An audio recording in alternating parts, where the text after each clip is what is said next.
విద్యాశాఖ మంత్రి సీఎం రేవంత్ రెడ్డి కాబట్టి చదువులు మస్తు చక్కగా నడుస్తున్నాయట తెలంగాణలో.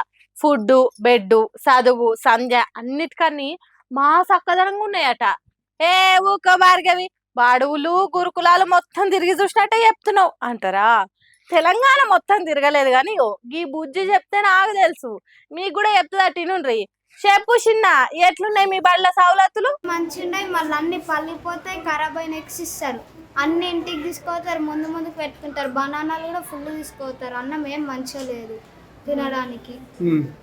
పప్పు కూడా అంతా పల్చగా ఖరాబ్ అయినవి అన్ని వాడేస్తారు. చేతులు ఆడిడం ముడతారు, అవిట్లతోనే చేస్తారు. హాగో గంత మంచిగున్నాయట చదువుకునే పిల్లలకు సౌకర్యాలు.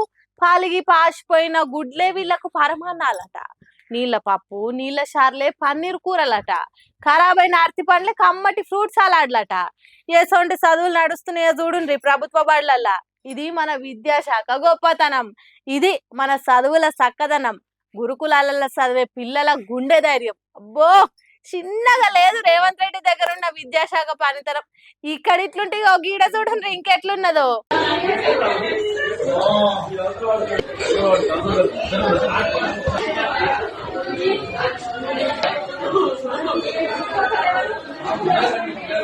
అరే రే, ఎట్లా అయిపోయిందో చూడుండ్రి గురుకులాలలో చదివే పిల్లల పరిస్థితి. క్లాస్ రూమ్ లో కూర్చొని పుస్తకాలు చదవాల్సిన పిల్లలు దావకాన్లో పడ్డరు. అంటే ఎంత మాసకనంగా ఉందో అర్థమవుతున్నది కదా విద్యాశాఖ. ఎప్పుడు పానాలు పోతాయో, ఎప్పుడు అయ్యవలని చూడకుండా అవుతుందని ఎక్కి ఏడుస్తున్నారు పిల్లలు. ఇంతటి మంచి చదువులు ఎవరితోనైతే చెప్పుండ్రి? ఒక్క మన ముఖ్యమంత్రి రేవంత్ రెడ్డితోనే సాధ్యం. దేవరకొండ గురుకులంలా ఫుడ్ పాయిజన్ అయ్యి 52 మంది ఆడపిల్లలు ఆగమైండ్రు. ముదిగొండ ఎస్టీ బాలికల పాఠశాల హాస్టల్లా పగటిలో వండిన క్యాబేజ్ కూర రాత్రి చికెన్ వండిన కోడి కూరలా కలిపిండ్రట. ఉడకబెట్టి ఇచ్చే బొబ్బెర్లు ఏ ఇంచి ఇచ్చిండ్రట. పులిహోర కూడా ఉడకంది పెట్టిండ్రట. ఇంకేమున్నది, కడుపు నొప్పి, వాంతులు, విరోచనాలు అయ్యి ఇగో ఇట్లా దావకాన్లో పడ్డరు.